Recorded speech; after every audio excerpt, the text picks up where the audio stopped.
Thank you for joining us in this Microsoft Power BI embedded learning video. And in this video, we are going to talk about the security elements of Microsoft Power BI Embedded. I am Saptarshi Mukherjee, Senior Product Marketing Manager for Microsoft Power BI Embedded, and today we are joined by Josh Kaplan. Yeah, I'm Josh Kaplan. I'm the Senior Program Manager on Power BI Embedded. So we're going to talk today, Josh, about security for Microsoft Power BI Embedded. So in the previous videos, we have seen how to create a compelling report, how to embed that report inside an app. And then the questions that we hear from developers and ISVs about how does security work for Embedded? Yeah, you've created that report. Now you only want certain people to be able to access that report. And even sometimes you want certain people to only see certain data within that report. So you've used Power BI before. And when you sign up for Power BI, you sign up, you get a subscription, and then you actually log into the Power BI portal using your corporate email address. Mm-hmm. Well, we don't have the Power BI portal in this case. All we have is your application, the application that you're embedding the report into.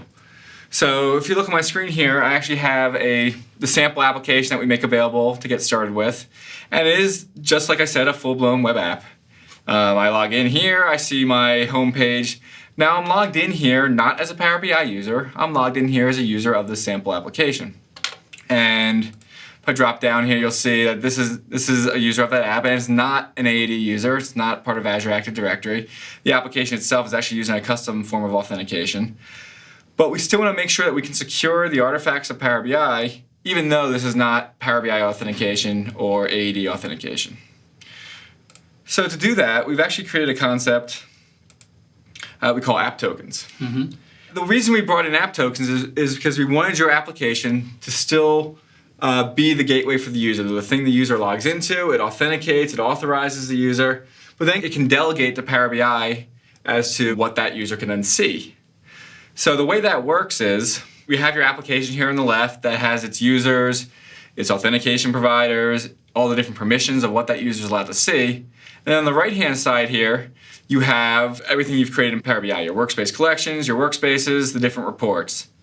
So now if you want to get a user access to the first report, well, you've already logged them in, you've authenticated, you've authorized them, you've said they're allowed to see the first report. Mm-hmm. So what you'll start to do is you'll start to generate one of these app tokens.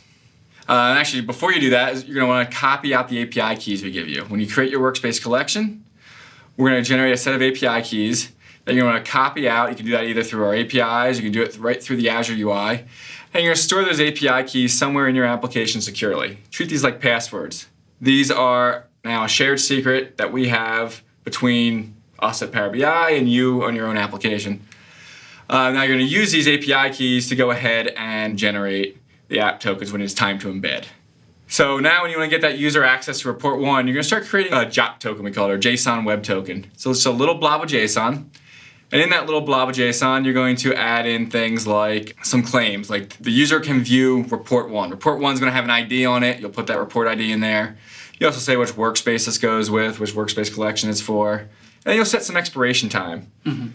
The reason we have an expiration time on here is because you're going to end up passing this token back to your client code that runs in the user's browser.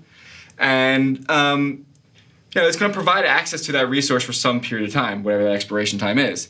Now, if you set it to a really long period of time and someone happens to get their hands on that token, they will have access to that report for that length of time. And the only way to revoke that access is to revoke all the tokens that are out there, which might be disruptive to all your users.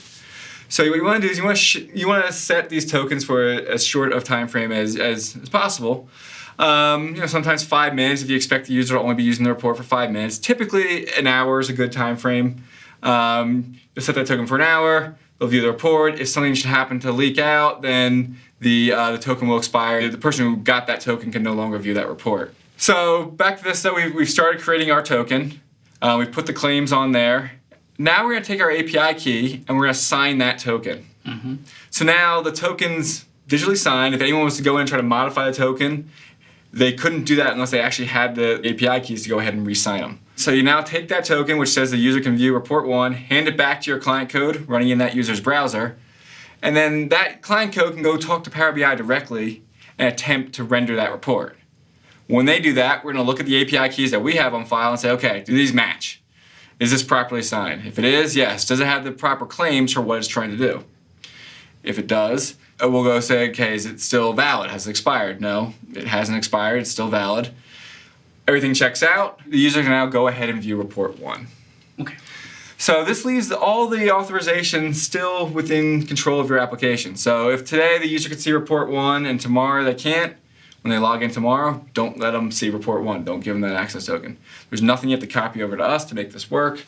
If you have 1,000 different users and you have 20 different reports, you can put them all in one workspace, and you can just create different tokens for different users to see different reports. That makes sense. So everything is at a very fine-grained level of control, and your application has total access to controlling who sees what reports, but also controlling the other resources of your application itself. So the security is not something specific to Power BI. You're probably doing these things in other aspects of your app. So we wanted to make sure you didn't have to invent a whole new process to do security for Power BI. That would be different from the way you're doing security for the rest of the app. So for the end user of the app, it's a complete native experience. Once they're inside the app, the same credentials for the user will expose them the right set of reports that are meant for them. Yep. And what we kind of did here was, we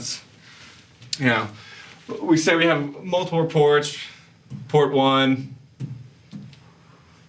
report 2, and you could have thousands of these. Mm-hmm. And then hopefully you have thousands of users, but you have user 1, and user 2. What the app tokens let you do is, if user 1 can see report 1, you'll generate an app token that lets them see report 1. That should be it too. If user 2 can see report 2, you'll generate an app token that can see report 2. User 1 can't see report 2 with the app token it has, and vice versa, the same thing. Now, if user 1 all of a sudden has your ACLs changed and user 1 now has access to report 2, you generate a second token for them, and they can go ahead and see report 2. And you're going to generate these tokens every time they go to view the reports, because remember, these are short-lived tokens.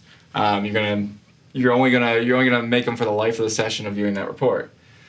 Now this lets you actually control who sees which objects, and there's good reason to want to control different objects. You might actually have a personalized report for every single user, so maybe each report will only ever be seen by one user. Or you might have a few shared reports that are shared by lots of different users, and that all can be done by this app token. You might have sales managers and sales reps, and maybe sales managers see different reports. Sure. Sales reps see a different report specific for them. So the app token method lets you actually do this stuff while maintaining complete control within your app itself. That makes sense. Can we take a look at how do you generate an app token essentially? Yep. And how does it work programmatically? So the app tokens themselves, they look something like this. Let me zoom in here. This is all in our documentation. It's just a little piece of JSON. So type JWT, and then if you look inside the claims here, you're going to have that WID is the workspace ID. This RID here, this is the report ID. So this is the GUID for that report. Mm-hmm. And you find these from our APIs. You also get it back when you upload the report programmatically. It will tell you what the IDs are. My workspace collection name, this is what I named my workspace collection when I created it in Azure.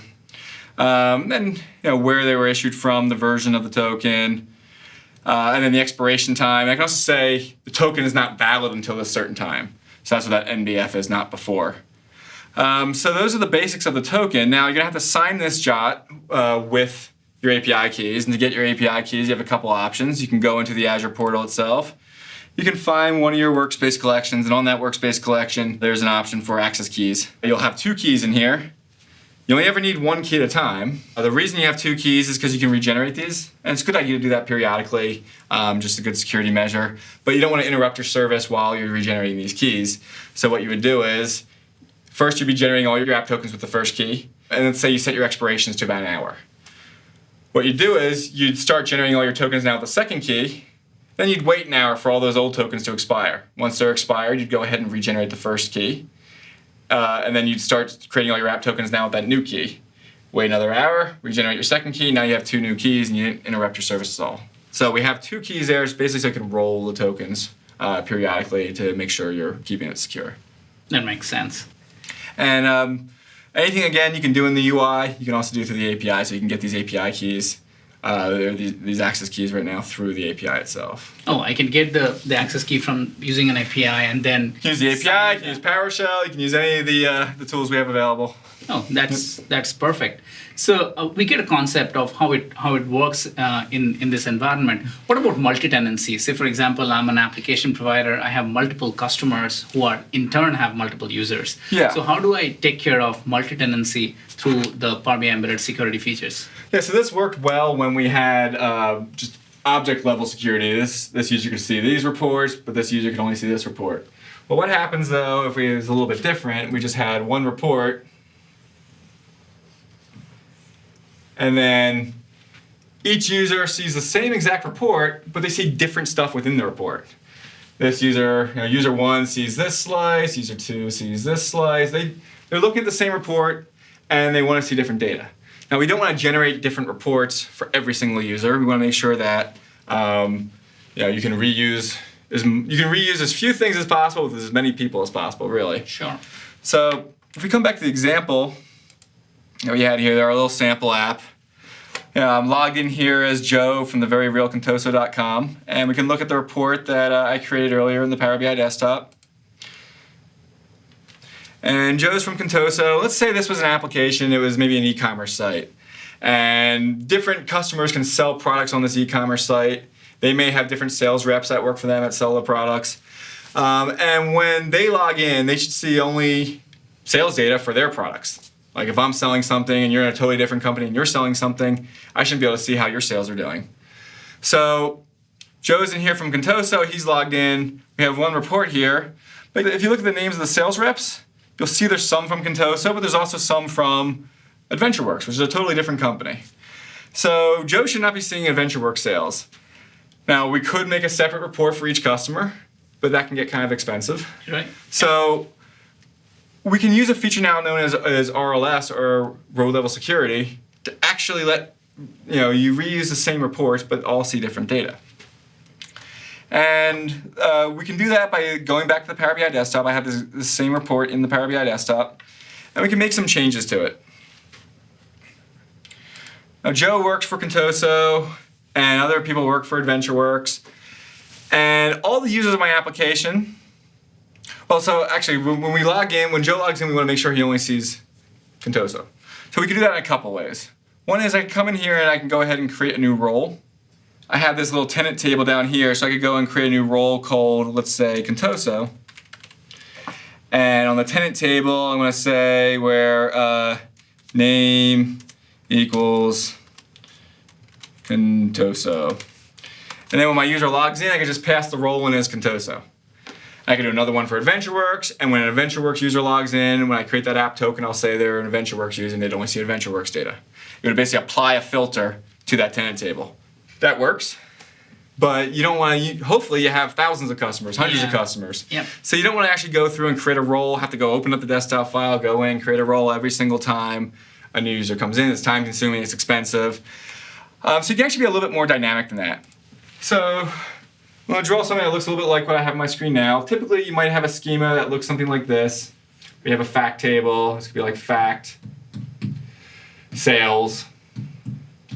Then you kind of have these little domain or dimension tables like date. You might have like a geography. You might have something like product. Maybe, I don't know, customer. And they'll all have relationships to your fact table. And what we want to do is we want to filter by whoever's logged in so they get a personal view. So the way filters work in Power BI is they move in a direction. So if you look on my screen here, you have these little elevator buttons. They're arrows. And usually they're pointing in one direction, sometimes they're pointing in two directions. What they mean is they actually signify the filter direction. So if I draw them on here, I'll draw the arrows pointing all towards our fact table. What this means is if I put a filter on date, it's going to filter down the sales table. But it's going to stop here because it's not going to then go ahead and filter the customer table, or it's not going to go filter the product table, it's not going to filter the geography table. And the same for all the other tables we have here. If I put a filter on the sales table, it's not going to go ahead and filter the other tables, it's just going to filter the sales table. So we actually have another, in the example I'm showing here, I actually have another table. This there's actually a column on here for each of the sales reps who actually made the sale. So we know by the sales, which sales rep made the sale. If I wanted to, I could filter down to just show that sales rep's data by just putting a filter directly on that fact table itself. That user comes in, user only sees their sales. But I want to make sure they can actually, in this case, see the sales for their entire company, but not anyone else's company. So I want to secure this by the different tenants. So I actually have a column on here called tenant. But I want to be able to make sure that when a user logs in, they see they see just the data for their tenant. And tenant, you can think of as a company that sold the sales, so maybe AdventureWorks or Contoso. So the user's logging in. I need to know what tenant they belong to. So I have also a tenant table here. A tenant table here, which is kind of like our tenant dimension table, just like we have a date table, and it relates to that sales table based on tenant. And I have another table called users. My left-handedness is getting in my way. Which has all the users that sell products in my site, can log into my site, maps directly to all the usernames I generate. And I have another table that says, okay, which users can see which tenants. So I call it the user tenant table. So obviously this can relate to tenant by here. And control our filter direction. And users can relate to the user tenant table here. So what I want to do is the user logs in, I figure out who that user is, and I apply a filter to this table. So when I apply a filter to the user table, that's where their usernames are going to be. It's going to go ahead and filter down the user tenant table. Yep. But by default, when you build a report in Power BI, we always kind of filter to the many direction. So you have a one-to-many relationship in all cases, or one-to-one sometimes. But if it's a one-to-many, we always have the filter direction set towards the many. So the one, which is usually dimension, filters down the many, which is usually on the fact table. So by default, you'll get something that looks like this, where the filter direction from tenant is actually pointing towards the user tenant table, because the tenant column is actually going to be repeated in here multiple times, where here it's unique. So when we filter down user, it's going to filter down user tenant, but it's going to stop here. So what you need to do is actually come into the Power BI desktop and flip your filter direction from single to both. So it says cross filter direction. By default, it'll probably say single. You'll set it to both. And what that will do is basically make 2 hours here. So now the filter can flow from user tenant down to tenant, and then from tenant it can automatically flow to the fact of the sales table in this case. Now for security, this would work for typical filters, any kind of normal filter that you do on the report, like a page filter or a report filter. For security, there's one extra thing you have to do, and that is check this box here that says apply security filter in both directions. There are some reasons that maybe you want to have normal user filters go in both directions, but you may not want a security filter to go in both directions. Some things I could think of, if the user didn't have any sales yet, but you wanted to see the total list of products, you wouldn't want to flow the filter all the way through to product. But also you don't want to show them any sales. So there are certain reasons when you want to have the security option turned on or off. This one, we definitely want to have it turned on because our whole goal is to filter down the sales table based on who the user is. So one other thing is if you are using direct query, we call this bidirectional cross-filtering option will be turned off by default. It'll always be set to single and you won't be able to change it until you come into your options, click on options here, and under, right now it's a preview feature, but you can say enable cross-filtering in both directions. You turn that on, then you'll be able to change those options like I mentioned. This is still in preview. The actual cross-filtering is still in preview in the Power BI desktop for just a little bit longer, and it'll be moved to GA pretty soon. The same feature is actually already GA in SQL Server 2016. All right, so now we have our schema set up the way we need it. So you can see now, if we go back to the real example, I have 3 tables there, I have the relationships there. Now we want to apply that filter to user. And we don't want to do it by creating roles for every single user, because that'd be even worse than our last example. We were trying to do it for every company. So we're going to do something more dynamic here. So we're going to create one role that no matter who logs in, it'll have a different behavior for that user and filter down just to what that user is allowed to see. So click on Manage Roles and create a new role. I'm going to call this one Tenant, because every user who logs in is only going to see their tenant. And now we have our user table, and the users have a name. So you're going to say name equals, then we have this username function. And what this is a function that every time it runs, it's going to return the name of the currently logged in user. So I log in, it's going to have my name, you log in, it's going to have your name. Sure. And it's going to be figured out dynamically at runtime. So I can go ahead and say save. Now you can actually test this out in the desktop before you go live. I'm going to go grab one of my usernames. So let's take one of the AdventureWorks users. If I flip back over to the report, under modeling, I can say, okay, view as. And we're going to view as that one tenant role I created. And I can type in a username. We'll do the AdventureWorks user. And now, when we look at the revenue by sales rep, I only see AdventureWorks sales reps. And I only see every metric on here is actually only filtered for AdventureWorks. And there's no way for the user to overwrite this in the service. In the desktop, I can go in and just turn that impersonation mode off. But when they're actually running this on the web, there's no way for them to overwrite this. Now to actually go ahead and pass this through to the web, you have to do something a little bit different when you generate your app tokens. Now remember, the users are logging into your application is controlling the security, your application knows who the users are. We actually have no idea who the actual end user is. So you need to tell us that or something that feeds into that username function. So just like I passed in kind of a string here, or I put in the username, the AdventureWorks username, you pass in that string when you're generating your app token as well. And it could be the username, it could be really anything you want, but that's what that username function that I showed earlier is going to return, so whatever you pass in that app token. Sure. So what that kind of looks like is if we go back here,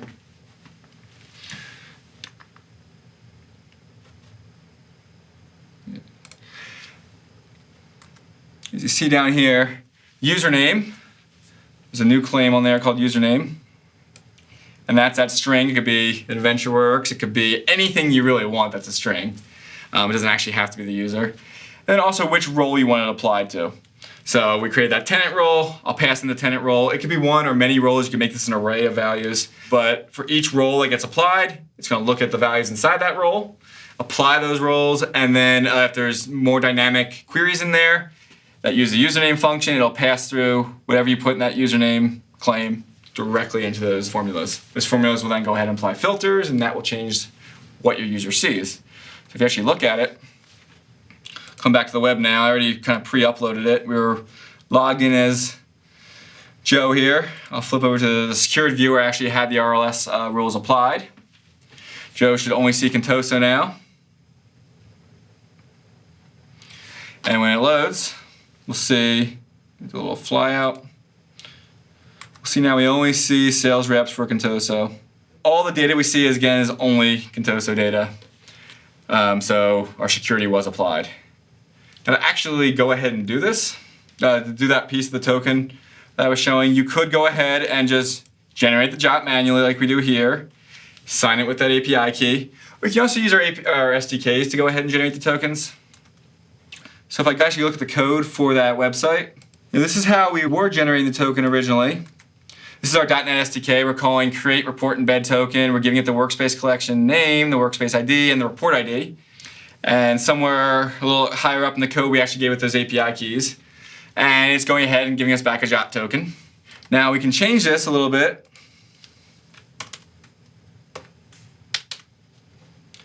And we can pass in 2 extra claims. One is the username, and one is the tenant. When you're doing this for real, you're probably not going to hard code the username like I did there. You're going to want to take that from the user who's actually signed in, from the way your app's doing the authentication. But here I hard coded it, it's just a Joe.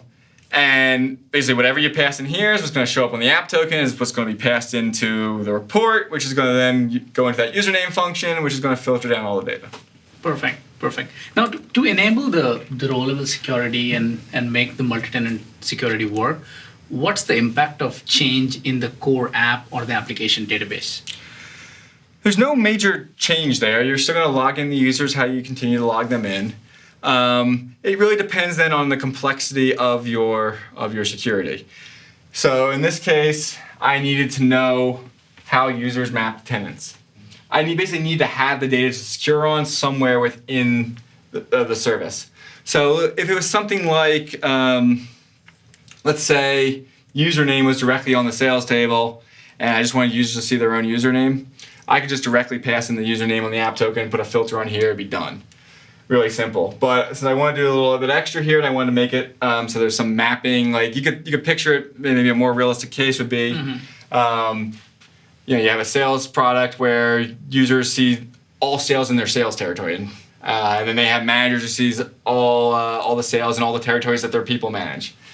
That gets a little more complicated. So you need to have the data in here so you can write those queries that can look up against that data to figure out what the user is allowed to see and then apply it to the rest of the model. That's right. So depending on your use cases, how dynamic your security is, you might have to do very, very little, or you might have to actually bring some more data into this data set so you can apply that level of dynamic security to it. But anything you can think of should be possible. There's just different techniques of doing it. And there's all this has been around since the analysis services product was launched. And then the more recent iteration of Tabular, back in like 2010, this came back in a new form. So there's lots of white papers out there. There's one that came out recently that actually just talks about the different patterns and how to apply those. So there's a lot of research online. If you go and look for just analysis services, row-level security, you'll see a lot of examples that you can use and a lot of different case studies that you can follow. That's great. So this is really helpful for all you who are building SaaS applications and you want to offer the same report with different data and relevant data to multiple customers, and this is how to get it operationalized. Yeah, and you can think about what this means is you could have, let's say your application only ever had one report, and you have 100,000 users in 700 different companies. You could literally have one workspace collection, one workspace, one report, one data set, and everyone sees the same. Everyone looks at the same report but sees something different. And that would be the totality of everything you have to set up. So yeah, this is great. So how do the developers and ISVs, where do they go to learn more about security in Power BI Embedded? Well, I mentioned some of the stuff you can find by just for searching for row-level security and analysis services. This is something that's a little bit new to Power BI, but something that's been out there for many, many years. You can also go to our documentation site on the Azure Documentation Center, and you'll see a couple articles in here. One is authenticating and authorizing with Power BI Embedded, and the other one is just row-level security in Power BI Embedded. And the row-level security one, I give you a kind of a walkthrough of just what we did, but you can download a file, you can modify that file to apply the security, then we kind of show you how to create the tokens in the end, and you can go ahead and embed that. So it gives you a little bit more of a hands-on. We're continuously trying to update this and put more information on there, so keep checking back the docs, and also check out dev.powerbi.com. Thank you. I think this is really helpful information for all of you. As Josh mentioned, visit dev.powerbi.com and the Azure documentation page for Power BI Embedded for continuous update. Thank you, Josh. Thank you.